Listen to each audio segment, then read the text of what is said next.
Sunday Igboho ò gbúdọ̀ wá sí ìpínlẹ̀ Kwara o, kò gbúdọ̀ yọjú síbẹ̀ ara. Ẹ wò ó, wọ́n ti já ìkìlọ̀ ńlá tó ní agbára fún gbogbo àwọn ládéládé, àwọn lóyè, àwọn kábíyèsí tí Sunday Igboho tó lọ kí nípínlẹ̀ Kwara lẹ́nu ọjọ́ mẹ́ta yìí pé etí yín mélòó ẹ̀yin ọba, ẹ gbúdọ̀ gba Sunday Igboho láàyè kó gbórí wọ ìpínlẹ̀ Kwara o. Bẹ́ẹ̀ ni, kí lohun tó dé, kí lohun tó fà á. Kódà wọ́n ní pé àwọn méjì ọ̀tọ̀ọ̀tọ̀ ni wọ́n ń kí àwọn ọba yìí, ni wọ́n ń kí wọ́n ń lọ. Àkọ́kọ́ náà wọ́n ní governance camp láti ọ̀dọ̀ gómìnà ìpínlẹ̀ Kwara, gómìnà Abdulrahman. Wọ́n ní ní káàmpù gọ́vnà yẹn pé bẹ́ẹ̀ ni kìlọ̀ ńlá ti jáde síta. Kí ni ìdí táwọn kìlọ̀ yìí fi jáde? Màá yànnàná ẹ̀ fún yín nínú fọ́nrán ilé tí mo mú wá yìí. Èkejì ẹ̀wẹ̀, wọ́n láwọn àwọn kan tí wọ́n ń pè ní Ìlọrin Emirate stakeholders. Wọ́n láwọn náà já gbogbo àwọn lọ́balọ́ba yẹn. Wọ́n já wọn ní kìlọ̀ ńlá páwọn ò gbúdọ̀ kófìrí Sunday Igboho nílùú Ìlọrin mọ́. Bẹ́ẹ̀ sì ni wọn ò gbúdọ̀ rí pé Sunday Igboho tún wá bẹ̀ wọ́n wò mọ́ láti àkókò ìlọ. Kí lohun tó ṣẹlẹ̀, kí ló dé, kí ló fa gbọ́n mi sí omi òtó? Ṣèbí Sunday Igboho ó fẹ́ wá ràn wọ́n lọ́wọ́ ni. Ó fẹ́ bá wọn dojúkọ àwọn afẹ̀míṣòfò, àwọn ajínigbé gbowó lọ́wọ́ ẹni, àwọn tí ń lé gbogbo àwọn èèyàn kúrò nínú ìlú wọn, tìlú fi dahoro, tìlú dá páropáro, ẹyẹ ò ké bí ẹyẹ mọ́. Kódà kò kàn tiẹ̀ sẹ́yẹ gán nùlú mọ́. Àtẹranko, àtẹyẹ, àtẹyàn pátápátá làwọn afẹ̀míṣòfò ni wọ́n ti lé jáde kúrò nínú ìlú yẹn. Ọ̀pọ̀lọpọ̀ àwọn olùbá yẹn wà nípínlẹ̀ Kwara. Bẹ́ẹ̀ sì ni gómìnà ìpínlẹ̀ yẹn kò kájú ẹ̀, kò lágbára láti eradicate àwọn people yẹn, kò lágbára láti ṣẹ́gun insecurity nípínlẹ̀ nínú ìlú. Wọ́n láwọn kan jáde, wọ́n wá ń bẹnu àtẹ́lu gómìnà pé gómìnà ló ṣe gbà, gómìnà kò ṣiṣẹ́ bó ṣe tó àti bó ṣe ṣe yẹ ni, pé iṣẹ́ gómìnà ó mẹ́hẹ, òun ló jẹ́ kí ètò ààbò kó máa peléke sí lójoojúmọ́ nípínlẹ̀ Kwara. Fúndì èyí ńkọ́, wọ́n nítorí àwọn tí ń criticize gọ́vnà yẹn for that reason pé wọ́n gbọ́dọ̀ gba Sunday Igboho láàyè nípínlẹ̀ Kwara o. Ẹ̀yin èèyàn mi, ẹ dákun dábọ̀ ẹ súnmọ́ bí ẹ bá wọn nǹkan fìdílé tàbí kẹ́ fìdílé nǹkan kẹ́ tún wá fetí gbéyàwó ọ̀rọ̀. Ṣẹlẹ̀ tí mo mú ánsá yìí, tẹ bá ń gbọ́ pé ń gbóná fẹ́lifẹ́lifẹ́li, pé nǹkan kì í ṣẹ̀ṣẹ̀ ràgó, fọ́nrán ìgangan náà ní ń jẹ́ bẹ́ẹ̀. Kò ṣeé má wò ní fọ́nrán eléyìí. Ẹ má bá ń comment, kẹ́ má bá mi like. Ẹ pín kó lọ fà kó bọ́ sí gbòòrò ayé, kó kan ọ̀pọ̀lọpọ̀ àwọn èèyàn lára. Bẹ́ẹ̀ ṣé wo fọ́nrán ẹni kẹ́ ṣe máa gbọ́wọ́lé like button yẹn, kẹ́ máa bá ń tẹ̀ sójú ẹ̀. Kàn bá lè recommend ẹ̀ kó rìn dáadáa. Kí ló tí mo mú wá fún yín lónìí? Ìròyìn kẹ́ ìròyìn eléyìí tó dé sórí tébù mi láṣálẹ̀ yìí náà láti ń gbọ́ o, wípé àwọn ìgbìmọ̀ kan ti dìde nípínlẹ̀ Kwara tí wọ́n fárígá, wọ́n yarí kanlẹ̀ tán pátápátá ni pé àwọn ò fẹ́ Sunday Igboho nípínlẹ̀ Kwara o. Ẹ rí i pé fọ́nrán kan jà rìnrìn lẹ́nu ọjọ́ mẹ́ta yìí tí Sunday Igboho tó lọ ṣe ìfilọ́lẹ̀ ẹgbẹ́ èrò ẹkùn Security Network sípínlẹ̀ Kwara. Wọ́n nínú àwọn nǹkan ò dùn sí o. Àwọn aríjẹ nídìí ìbàjẹ́ inú wọn ò dùn sí o. Àwọn tí ń bẹ nídìí ìgbésùmọ̀mí inú wọn ò dùn sí o. Àwọn tí ò fẹ́ kí ìgbésùmọ̀mí kó roku àrèmábọ̀, kó kú pátápátá nípínlẹ̀ Kwara, inú wọn ò dùn sí o. Àbí bó o láṣẹ rí sọ nítorí Ọlọ́run nígbà tí Sunday Igboho bá gbéra ńlẹ̀ látòdìdí ìlú Ìbàdàn, látòdìdí Ìgbòho lọ́nlọ́n nípínlẹ̀ Ọ̀yọ́, tó gbéra pa tó lọ sí ìpínlẹ̀ Kwara, tó láwọn ọmọ Yorùbá ń bẹ́ńbẹ́, òun fẹ́ jà fún wọn, òun fẹ́ gbà wọ́n kúrò lóko ẹrú, òun fẹ́ gbà wọ́n kúrò lóko báńdíìtì, òun fẹ́ gbà wọ́n kúrò lákàtà àwọn afẹ̀míṣòfò. Bó wọ́n ṣe ń treat àwọn ọmọ Yorùbá tí ń bẹ nípínlẹ̀ Ìlọrin, nípínlẹ̀ Kwara, pé kò tẹ́ òun lọ́rùn. Sunday Igboho sì gbéra ńlẹ̀, ó sì lọ sáwọn ìlú yẹn. Ó bẹ̀rẹ̀ sí lọ sọ́dọ̀ àwọn kábíyèsí kọ̀ọ̀kan. Bó ṣe ń kúrò lọ́dọ̀ kábíyèsí kìíní, ń lọ sọ́dọ̀ kejì.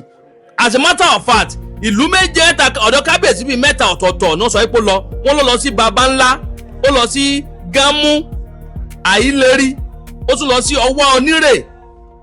Ọ̀dọ̀ kábíyèsí bíi mẹ́ta ọ̀tọ̀ọ̀tọ̀ ni wọ́n ní Sunday Igboho lọ o, bóyá ó jù bẹ́ẹ̀ lọ ní mímọ́. Àmọ́ fún nǹkan tí ń bẹ wájú mi báyìí, gbogbo apáta la rí fọ́nrán yẹn bó ṣe lọ from one king to another.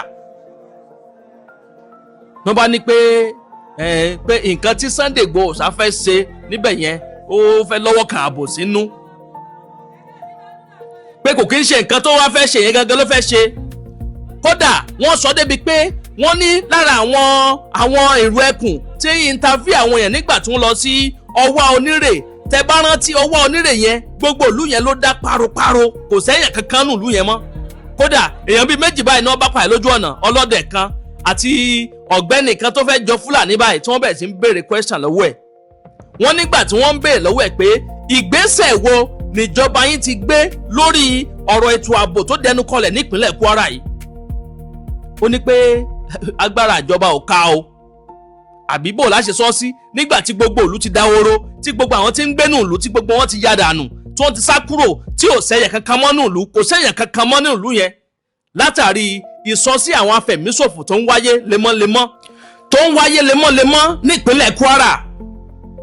Wọ́n ní fúndì èyí pé àwọn kan ń bẹ tí wọ́n ń bẹ ní governors camp pé bọ́n ṣe fárígá nìyẹn, tó bẹ̀rẹ̀ sí ń send message sí gbogbo àwọn lọ́balọ́ba, àwọn ládéládé, àwọn níjòyè pé táwọn bá tún kófìrí Sunday Igboho sá nípínlẹ̀ Kwara pé wọ́n jẹyàn wọn ń sú o.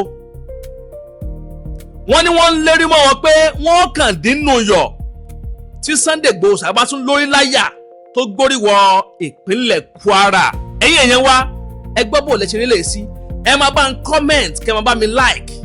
Èmi náà wà ní comment section yẹn pẹ̀lú yín tí màá máa dá yín lóhùn. Kí ni nǹkan tẹ́yin rí sílẹ̀ nítorí Ọlọ́run nígbà tí Sunday Igboho sá bá gbéra? Ẹ rí i pé lẹ́nu ọjọ́ mẹ́ta yìí nílẹ̀ Yorùbá gbogbo nǹkan tó jọ mọ́ ìgbésùmọ̀mí, ìjínigbé gbowó lọ́wọ́ ẹni, ó roko àrèmábọ̀, gbogbo ẹ̀ kọ́ dá páropáro ná. Àgbọ́ banditry attack mọ́, àgbọ́rọ̀ ìjínigbé mọ́ láti ìgbà táwọn ẹgbẹ́ ẹ̀rù ẹkùn Security Network tí wọ́n ti bọ́ sójú iṣẹ́. Wọ́n ń ṣiṣẹ́ takuntakun, wọ́n ń ṣiṣẹ́ ribiribi ni, eléyìí nóbì tọ́tọ̀ọ̀tọ̀ à ń ríṣẹ́ wọn ni.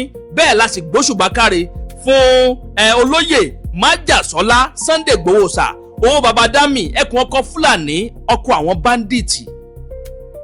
Ológì ní tàjòdè, èkúté ilé, wọ́n ń paramọ́ra, wọ́n gbẹ́nu lọ́wọ́. Gbogbo ọ̀rọ̀ jínigbé yẹn ó kọ́kọ́ lọlẹ̀ ná pátápátá ni láti ìgbà tí Sunday Igboho sá ti bọ́ sójú iṣẹ́. Ìpínlẹ̀ Kwara tí wọ́n ti ń jà yín lógun lójoojúmọ́, ìpínlẹ̀ Kwara tí wọ́n ti ń lé yín jáde bí ẹrú, ìpínlẹ̀ Kwara tí wọ́n ti ń jí yín gbé, tí wọ́n ń gbowó lọ́wọ́ yín, tí wọ́n ń pa ọ̀pọ̀lọpọ̀ àwọn èèyàn. Kódà inú ìlú ọwá onírè yẹn níjọba àbílẹ̀ Afíájú àbí nǹkan, kò sí kábíyèsí kankan nílùú yẹn o. Kábíyèsí gan ti yá dànù, tógun bá ti dé tó di pé kábíyèsí gan ó ń sá kíjokíjo. Kábíyèsí forí àpèrè ńlẹ̀, ó sá àsálà fẹ́mi ara rẹ̀. Ẹ rí i pé ogun kékeré kọ́ ló dé yẹn. Ẹ tún wá rí jagunjagun ilẹ̀ Yorùbá tó fi wá rescue yín, tó fi wá gbà yín kalẹ̀. Ẹ tún sọ pé Sunday Igboho sá gbúdọ̀ wá. Ṣérú ìgbésẹ̀ báyẹn ṣó mọ́ ọpọlọ dání, ṣó mú làákàyè dání? Ẹ̀yin èèyàn mi, ìbéèrè lèmi ń béèrè o. Eléyìí tèmi ń sọ yìí kò kí ń ṣe àhesọ ọ̀rọ̀, confam ni. Àwọn ìwé ìròyìn Sahara Reporter ni wọ́n gbé jáde kó má kàn dàbẹ́ ni pé mò ń ṣe àhesọ ọ̀rọ̀. Ẹ jẹ́ ń ka díẹ̀ fún yín, kẹ́yìn náà kẹ́ wá fetí etí ara yín, kẹ́ wá fi gbéyàwó ọ̀rọ̀. Ẹ máa gbọ́ o, wọ́n ní Kwara traditional ruler order not to receive Sunday Igboho again after visits. Resident threatened for criticizing governor. Kódà wọ́n ní wọ́n ti ń lé fùrù kọ́kọ́ mọ́ gbogbo àwọn tí ń sọ̀rọ̀ pé gómìnà wọn ò ṣe dáadáa ni o, kò ṣe gbá ni o. Tí gómìnà bá ṣe dáadáa, ẹ̀yin kọ́ lẹ máa fi sẹ́nu àwọn èèyàn kó tó di pé wọ́n ń kọ́ lórin. Tí gómìnà bá ṣe dáadáa, ẹ wo gómìnà Oti báyìí tí wọ́n ń pariwo, wọ́n ní bàbá yẹn ṣe dáadáa. Ẹ wo gómìnà ìpínlẹ̀ Ọ̀yọ́, ẹnjìnà Ṣèyí Mákindé, máa yẹn ṣe dáadáa. Ìgbà tó fi ṣe second election ó wọlé effortlessly ni. Why? Because ó ṣe dáadáa, ó ṣe gudugudu méje yàyà mẹ́fà. Tó bá ti kúrò lọ́rọ̀ ilé tó ṣẹlẹ̀ lẹ́nu ọjọ́ mẹ́ta yìí, bẹ́ẹ̀ ni bàbá yẹn náà jáde pé ọ̀rọ̀ ilé tó ṣẹlẹ̀ lẹ́nu ọjọ́ mẹ́ta yìí lórí local government area kó lọ́wọ́ kan òṣèlú nú ni. Pé ìbá má jẹ́ bẹ́ẹ̀ ni irú nǹkan báyìí ò bá má ṣẹlẹ̀. For almost 7 years àbí 6 years ago báyìí tí ẹnjìnà Ṣèyí Mákindé ti ń darí ìpínlẹ̀ Ọ̀yọ́, kò tí ì sírú ìjínigbé pé wọ́n wọlé wọ́n wá jí ọmọléèwé gbé pàápàá jùlọ àwọn ọmọ kéékèèké ojoojúmọ́ ni wọ́n sọsẹ́ nípínlẹ̀ Kwara ọ̀pọ̀lọpọ̀ àwọn èèyàn wọ́n sì wà lákàtà àwọn agbénipa lọ́wọ́lọ́wọ́ báyìí tí wọn ò tí ì rí wọn gbà kalẹ̀ táwọn ìjọba ò tí ì rí gbà kalẹ̀ nípínlẹ̀ Kwara yìí kan náà Sunday Igboho sì wá gbéra ńlẹ̀ wọ́n lọ síbẹ̀ wọ́n láwọn nǹkan tó ń tẹ́tí àwọn ọba pé àwọn ọba tí ń gba Sunday Igboho lálejò jẹyàn yín su o ẹ lọ sowó agbẹjẹmọ́wọ́ o ẹ má tún jẹ́ kí Sunday Igboho tún wọnú ìlú yìí mọ́ o àìjẹ́ bẹ́ẹ̀ gbàdógbàdó gbawó àgbàdo lọ́wọ́ àwọn ọba lọ́wọ́ àwọn kábíyèsí tó bá tún gba Sunday Igboho lálejò.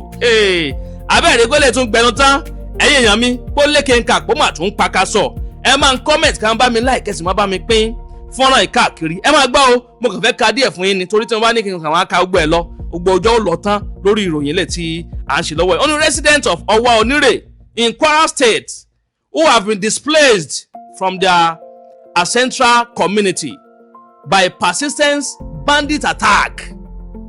Wọ́n ní gbogbo àwọn tí olùgbé Owa Onire tó jẹ́ pé gbogbo wọn ti sá kàbàkàbà wọ́n kó gbá wọn dìgbà dẹrù wọ́n di gbogbo aṣọ wọn pátápátá gbogbo wọn ti fìlú lẹ̀ àtọmọdé o àtàgbàlagbà o àtonílé o àtàlejò o àti lọ́balọ́ba kódà tí ó fi dóyin lóyè gbogbo mo ń imagine bí kábíyèsí ó ṣe gbé ọ̀pá àṣẹ tí ó gbé adé tí ó máa sá lọ báyìí àbí bó ló ṣe sá kúrò nílùú náà ṣé wọ́n rìn jẹ́jẹ́ ni àbí wọ́n sáré kàbàkàbà torí gbogbo ìlú yẹn ó dá páropáro ni kódà ara wọn lẹ́ẹ̀kan tó yẹ pé ọ̀sán tí wọ́n ń gbèsè wájú lé wọn ó ti pọ́n yòò tí ò sẹ́nì kankan tí ó ka ọ̀sán yẹn ara àwọn mọ́tò tí wọ́n páàkì síbẹ̀ tí ò sẹ́nì kankan tí ń wa mọ́tò yẹn mọ́ gbogbo inú ilé wa dá páropáro ilé táwọn èèyàn ń wà tẹ́lẹ̀ tí wọ́n ti ń sọ̀rọ̀ tí wọ́n ti ń ṣokòwò inú ọjà dá everywhere nínú ìlú yẹn ó dá páropáro ni Owa Onire nípínlẹ̀ Kwara bẹ́ẹ̀ sì ni ìjọba ìpínlẹ̀ Kwara ń bẹ o tí wọ́n sì ráàyè láti protect àwọn citizens wọn. What is the responsibility of a governor governing a state if not to protect lives and properties?